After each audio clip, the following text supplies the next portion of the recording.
alate ishiin dhuftee Musaab dura nan jaalanne to amma dura viidiyoo meeqa aruuza keenya viidiyoo si erguu danda'a bar aruuza keenya viidiyoo si erguu danda'a nama si galcha Musaab bira kaas qashtii wayii si galcha nama takkan fidii dhaabbatu dura olii galaan nyaati faatee dhage tokkoffaadha waan namni takkaa dubartiin takka nan garsiisi waa hunda mi'aa jaalala isiin na barsiisee bar isiirraa jaalala bare amalaan aabuu xiqqoo akkanaa tana aaree ijoollee siddiree ijoolleen sun gaafa san goomsite sheenaan narraan baatu Musaabi yaabo akkaan aaree dafee bilbila no frodhu non godini qabbana ati ganaa ilmoo xiqqoodha inshallah hiriyyaan ta'e ijoolleen ati teeganaadha ati adaba dhujaartiiti irraa bu ittirrarree meeganaallee ittiin deebiin never maqaas isin kaasin ganaa aga fiyyaran waan feetan jettanis aga fiyyaran Musaab habibi dhugatti laal ijoolleen tun istirateejii bartee ni suufan ha'i fi foo akkasii wal qaban jarri wal ta'e amma nama qaburratti amma ilkeetti cabsanii jiran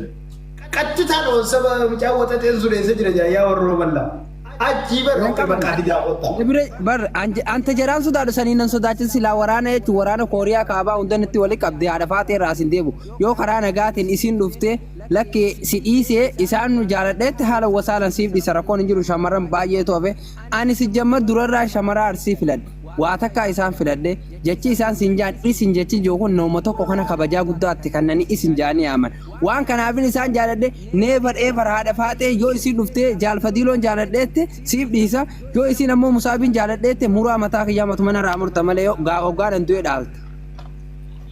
Buusan laal Musaab buusan akkamii ta'edha. Wallahi beeku qaba.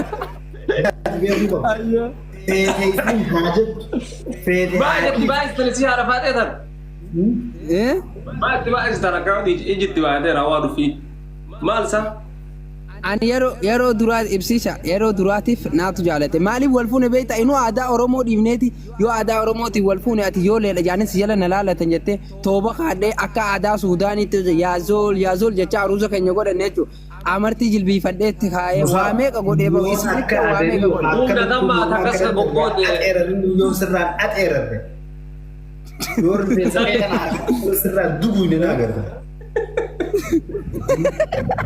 Ati talle arsii gabbara arsii dandeetta.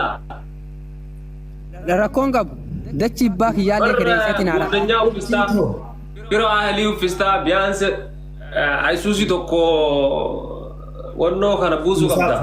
Musaab no Saniim sabii baaftee silaati Musaab. Hindi suqaliifo. No Musaab sabii baaftee. Sabii baaftee. Obboleessi dhageeffadhu laa gubbaaniin qallaadha malee jalaayyoo si caale malee nan caaltuu baran. Wanni niin obseef maali ni beektaa? Warra soddaa kiyyoo itti madda ijoolleen arsii ni jirti gaara keessa. Warra walloo taatu isaanis ijoollee warqituu yoo itti madda mitaa xiqqashaa kana qimmii taate qonni qooqee yoo hin jeen dhaqanii baalagee jaanii ol fuudhan jala kana zillisuu gadi. Itti deebitaa waan akkanaa jaanii. Ati waan akkanaa lammata dhibboo taa'e. Aishi dhageeffadhu jaalfatiilu awwaa malee bara ammaa aruusaan godhee bara aruusa eega galgala aruusa godhamu jira waan ta'eef yoo si jaalattees rakkoon qabu jaalfatiiloon jaaladhettee natti himu anaan ammoo jaalfatiiloo wajjin taphadha malee onnee qulqulluunis jaaladha naan jette. Maal akkana wal godhuu nama maal? Gizeen hawaasa guutuu irratti hamartiitti kaayyadhu isa jira. Amma dhugumatti akkaan bilbila ol fuudhadhu na godhuu deemta Musaab. Bilbila akkaan jaaloo barga ati amarti ati eedaa martiitti raatee ijoolleen soddaa qalbii akkanaan beektu soddaa naan jiru jirti ijoolleen sii galee ni jirti ijoolleen sodduma jaanii akka saatoo waliin dhufitu jira. Musaab ijoolleen deengedda akka saatoo waliin dhufitu jiran. Ati eedee qopheeddaatti faatee.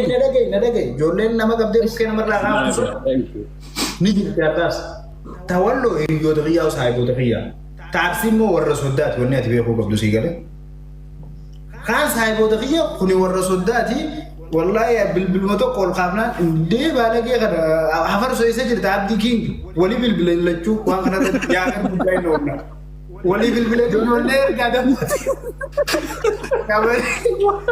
Ani asli wanti jirgatu asli dabbara jirgatu. Ijoollee saayiba xiyyaa. Akkaanan si dura jaalachuu jiru ni beekan barani eegaan baatee lama sadii ga'ee bara eega qubeellaa asirra waliin kaan saniifuu yoo narraa baasi kaa jaalo. Ani ammaa guuteetii fi sodaachuu jira. Ammaa ijoolleen turachessa dhuftee si qabdii akkanattiin zaliil keessa jira sii gale. Odoon ganaan hin dubbatin tanaafuu musaa fi qillee dhagaan loltu hin ta'ini habiibi jaartii tiyya naa dhiisi tabiraas sii ilaalla. Tabiraas fuusifna jaartiin tiyya nagaya naa jiraan waatis dalagadhu anis nagaya naa taa'u. Akkamitti musaaf. Yookaan tokko si kilmiitti ijoolleen harka keessa sulootii taa'e. Namni jaartiin ergite dukkanaan sodaatu jaan kophee malee deema Oromoon gisee maqaa. Kanaa gisee biyya namaa keessa jirtu sin baaftu ijoollee akkasitti biyya naa dura jaalatee bara. Anaa dura qubeellaatti kaa'ate ishi. Hayyee jibbaa fi yaadaan kannitu ishiin. Yoo isiin na jibbitee na dhiiftee deemtee jibbaa naa kannitu rakkoon hin jiru. Yeroo duraati. Ni adabattamu. No, ni adabattamu. Tanaa deebisu. Tanuma naa deebisu musaaf. Ijoolleen leenjiddaa ni jirti. Ijoolleen leenjisoo diigaa ni jirti. Ijoolleen warqitoo ni jirti. Ijoolleen warqituu hiriyoota fi ta leenjisoo diigaa warra soddaatiin siin jee si hime adii jala sararee. Ni adabattamu. Uffata kana naa ergee fi bar uffata isiin firaa qabdu kana naa ergee fi bar. Yaa baleessa kiyya Musaab. Yaa Musaab. Sanuun as maqaa sahaabaa jabaa tokko qabda. Eeg amma oduun aarii waan biraa keessa hin seenne duraan dursee suuraa siif duubaan haaraas deef. Walii agalu waa takka irratti walii galu. Haati nama ka dura jiru awwaalanii miti anaa dura jaalatee bar. Diriirii booddeetti haasii ni haas. Eenyu dura jaalatti dura haqa kaa'e kaa haqa ibsi shamaa calliftaati kun qabdu. Musaab kaasi dura. Na bira hin geenyetti waan nagaye. Abbaa yoo abbaan ofirraa si deebisuu dadhabe yaa jaarsummaa isinii dhufu. San irraa kanaan agarantuu nyammaan nagahe. Aboo ayyoo kaafne ijoolleen deengadda sii galee ekspiriyaansii qabdi ammas muuxannoo qabdi beekee akka nama godhan. Si qolaaftii ta'a ijoolleen Musaab.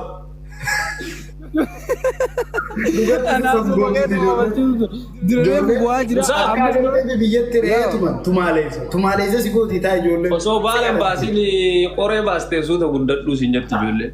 Of course. Laa dhageeffadhu aadaa itti ol fuuneen siima yeroo duraatii fi amma jaartii waan haati faaxinaan jettee ni mul'isa. Hin kaaftamoo hin kaaftu. Jaalo waan haati faaxinaan jettee waan haati faaxinaan jettee siima dhageeffadhu fa waan isheen naan jette. Taa'e. Laa haati Afarsoo isheen naa godhaa bakka adiis dubbisii hojjetu. Yoo waan ofiisitti fuudhe akka uma guutamee rabbi sodaan deetu lafa. Rakkoon qabu ijoolleen afarsoo isheen naa godhu. Afarsoo sooraa dubbiin afarsoo biran geenye dubbiin afarsoo biran geenye dhaabbadhu afarsoo fi abdii yaamiin dhaabbachi. Si himee bara dhageessin jeetti deeme warra soddaatii fi saayibboota kiyya biraan dhugaa ittiin hima. Bakka daleetus ni beekaa. Afarsoon annatti hin dubbatan ijoollee baalee roobeeti harooduu maalittiin guddadhe waan ta'eef harargetti haadha malee harooduu maalittiin guddanne kiyya natti hin dubbatu ijoollee biyyaati. Ijoolleen bari isaan afaanitti hin dubbatanii bara niin beeksisaa si erga dhaqanii gurra qabanii si fuuti ijoolleen. Ijoolleen gurra qabdee si fuuti bara. Afarsoon iyyuu xiqqoo simmeetii qabaaf hin beekaa. Innu akkanatti hin daffarre sababuma isaa dhiise. Of course. Biyaansa damma afaan nama hedduu buutamusaaf. Tana jala takkaffaa wanni kun riikardisi ta'a Musaab. Wanni ati dhaadhu takka seefsi ta'a yuutuubii, feesbuuka, tiktookii. Abboo ani dhiiraa baqalladhu tokkichaa na dhufe hudduu qoraasee deema kasiin qoraase jeemee haa dhufu afarsoon sunu amma. Musaab keenya ta'a. Namni jaartii. Maa godhan waan biraas hin godhani Musaab qunxuxxaanuu si geetti ta'a. Ati barsi kimmiidhanii. Bakka si kimmiidhanuu qabdu piinsaadhaan barbaade. Kun amma sirra rabbi sodaadhu Musaab yooma qunxuxxama si. Ani amma wanni ni sodaadhu maali ni beektaa? Ijoolleen cakkaanyi agartee yoo micaa kana yoo songoomsanuu jeetti sodaadha na jalaa tumame. Bukkoo anamma sansi sodaadha jechuun simmeetiin waan nama godhuun qabu yoo aaran beektaa girgirri. Gattee taasiin jetti si bira dhuftee ijoolleen. Itti deebitaa jarii waan akkanaa. Isaanumaan naan jaanni beektaa amma dura waan naan jechaa oolanii haadha faatee ni dandeessaa jedhanii ni danda'a asiliinu doktora asiliinu ani doktora asilii qaba isaan guutuu yoo doktora asiliin gabba inuu waa hunda naasirraa cufaa kootu naan jee ani waa hunda atin cufin lakki ati waan obboleessi taateef anaatu waa hunda gabbarate jee gabbara ni dandeessaa naan jedhanii walii gallee laa dubbiin tiyya nama hedduu bira jirti gurree ni beektanii midaalee hunda ijoollee arsii guutuu hundaa quba qaba waan ta'eef waan kana hatta damiinni harargee hundi dhagee jira ani qaata jaalfadiiloo nama dhufee jaaladha. Na dhagaye. Feetu amata 20 dura jaaladha. Feetu amata 30 dura jaaladha. Haati ofii jaalalasiitiin na boojitee jaalalatiyyaan booji'amtee jilbiifattee jirti jaalalatiyyaan. Eegale unkaan ati ishiin siin taphatte kumaa fi 500 yoo fidaniif musaabii kiyya habiibi deemummaan si eejiisin jetti. Halkanoota boo'ee isin dhaabbata. Ammaraan galgala dhuftee mana keenya dhuftee kisee waan jette. Way musaaf kiyya sa'aan deemtee eenyumaa si dhaabbataa iyyuu siin jettisi. Ijoollee. Jaalo dhageeffadhu naa dura jaalate. Ishiin dhuftee musaaf dura nan jaalanneetu amma dura fiidoo meeqa jirti aruusa keenya fiidoo si erguu danda'a bara aruusa keenya fiidoo si erguu danda'a. Nama si galcha musaaf biraa kaas qashtii wayii si galcha. Nama takkan fidii dhaabbatu dura olii galaan jaati faatee dhage tokkoffaadha waan namni takkaa dubartiin takkan agarsiisi waa hunda mi'aa jaalala isiin na barsiisee bara isirraa jaalala bare ani asuma aabuu xiqqoo akkanaa tana aaree ijoollee siddiree ijoolleen sun gaafa san goomsite sheenaan narraan baatu musaabi yaaboo akkaan aaree dafee bilbila nagoo fudhadhu nan godhini qabbanaa ati ganaa ilmoo xiqqoodha inshaallaa hiriyyaan ta'e ijoolleen ati teeganaadha ati adabadhu jaartiiti irraa bu'ittirrarree meegganaallee ittiin deebiin. Never. Makasih sih kasih kena. Agak pikiran waan feetan jettanii saka pikiran Musab Habibi dhugat tilar ijoolleen tun istirateejii bartee ni suufan. Ha ifiifuu akkasii wal qaban jarri wal ta'e amma nama qabu irratti amma ilkeetti cabsanii jira. Qaccitaan saba mucaa waxateen sureessa jira jaayyaa warroo mallaa. Anta jaraan sodaadhu sanii nan sodaachin silaa waraana jechuun waraana kooriyaa kaabaa hundanitti wali qabdee haadha faatee irraa sin deebu yoo karaa nagaatiin isiin dhuftee lakkee si dhiisee isaan jaaladheetti haala wasaalan siif dhiisa rakkoon hin jiru shamarran baay'eetu hafe ani si jamma durarraa shamara arsii filadhe waa takkaa isaan filadhe jechi isaan sin jaan isin jechi jookun nooma tokko kana kabajaa guddaatti kannani isin jaanii yaaman waan kanaafin isaan jaaladhe neevar eevar haadha faatee yoo isiin dhuftee jaalfadiiloon jaaladheetti siif dhiisa yoo isiin ammoo musaabiin jaaladheetti muraa mataa kiyyaamatu mana irraa murta malee hoggaan du'e dhaalta. Buusan laal musaab buusan akkamii ta'edha.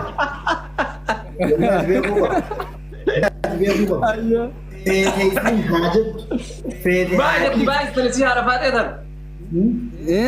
Baay'ee tan akka ijitti baay'ee rawaa dhufii maal isaa?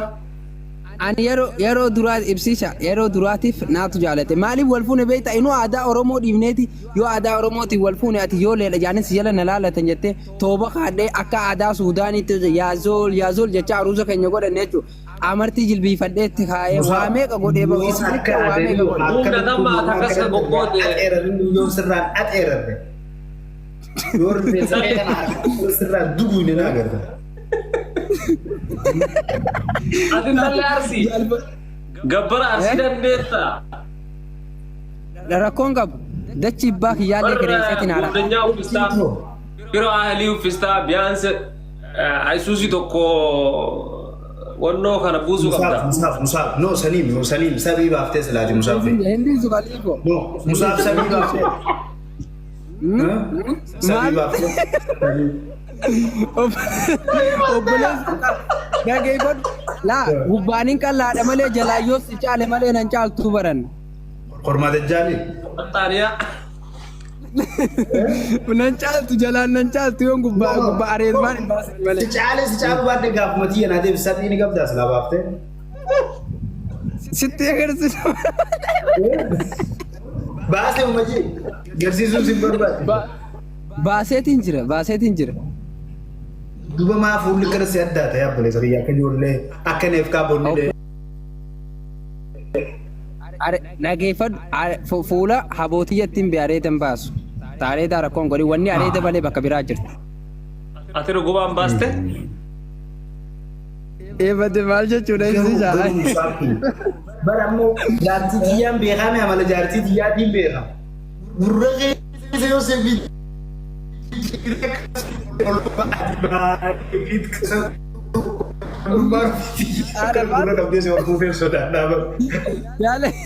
Jaaloo dhagee haadha faatee ban walii gallee jira maali? Ani haadha faatee duraan yoon keessummaan jirtu malee waggaa keessummaan yoo dhufte malee walii si lollu jira adeema walii kaanii. Walii ofii waan isuma kanaa akkana as qabdee akkana ol fuutee ulee daadariitu baala kee ijoollee zamana fuula kadhadhaaniif maal ibsite? Dhagaa baasni. Niin jedhee jaartiin isaa kana beekti. Yoo isiin xiqqoo hin jettan ol mataala jedhe san. No. Walii galee jira bara. Waan ofii kaata walii galee ni jira. Wanni ofii diyaagate wanni ofii nama akka musaafata harka lameen isaa harka tokko rakkana waliin qabdee akka gaafa ijoollee xixiqqoo san harka lameen waliin qabdee harka keessa tumte eenyu sii dhaabbate dukkana sanatti keessiin galchaa dafee ayyoon teessee eeggeetti. Baraasii barbaasanii. Sijjammar dura isiitu jaalala na gaafatee unoo nama hunda miidiyaa gubbaa wal gaafanne asilii hunda dhayitee mucaa kana jaaladhe naa kanneetteen asilii mucaa sirriitti kan laaniin guddifadha ni dandeessa naan jee aniin naan danda'a bakka ta qoofa aadaa walii gal baroo keessummaan jirtu akkanatti harka waliin laanniin jeen yeroo taa wal lollu Gizee kanaas tumte. Maala tumte. Gizee taan dhukkisa irraa qabdi mana keessatti gizee keessummaan jirtu garuu beekaasii tumamu. La amma waan siin jedhu waa isin gaafadhaati ati silaa waan ofii jaaladha jette jaalfadiiloon ammoo hin beeknaa wannoo isaati. Ati jaalalli tante hagamta akka hageessaati. Jaalalti isaa qabdi ibsee shaakan jaalalti ati faan naaf ati faan warra biyyaati harargetti haadha ludhu malee aroodu maalitti hin guddadhe ati namiidhuun barbaadirre. Ayi jechuun bakka sana son taane amma. Gaafii haqaa si gaafate gaafii deemu. Gaafii isin gaafadde misaalee fikiris ka maqaabir bakka jedhamu jira. Yoo isin si dura godin isin si dura deemte ati akkam taata? Na dura ogaa fuula kiyya dura yoo deemte moo? Ayi yoo rafte. Dhageeffadhu waa'ee jaalaltitti jaabate haadha faateedha hisaaban qabdu dhaabbataas hin qabdu. Jaalalti hangumaati maa'ekii jaalattuun ani sii jaaladhu lubbuuti jaalu. Musaab. Bakka an callise haga dimaakii jaalattu sii jaaladhu an jedhe waraa. Haasawaa ni beekaa bara. Musaab ati qool michoo bareedduu takka qabdaa barbaada wayi. Michoo bareedduu dumbushee takka. Isaa hin qaba. Nootariin dheengedda feesbuuk irratti hin argamu maali? Sadii isa minaamin jettee michoo dumbushee takkaatu si hojii haasawatanii nan arge takka jira. Haanii dhabaan taasuna haaniin ifumaa fi siin jaaladheetti malee bara haadha faatee tan firaadhis yaane akka na jala. Haanii dhuguma jaalachuu turte onnee irraa haasawuu turte waan kana miidiyaa irratti hin baasin jeetiin si dadhabe minaamin jettee looluu ni turte. No ani hin jaalan ani firaanka waliin goone amma haadha faatee sagalee tana bira geessi hin jaalan. Hin jaalan abadan hin jaalan. Okay ati amma hani hin jaalattu numaa. Hin jaaladhu hani abadan hin jaalan. Hani siif maali?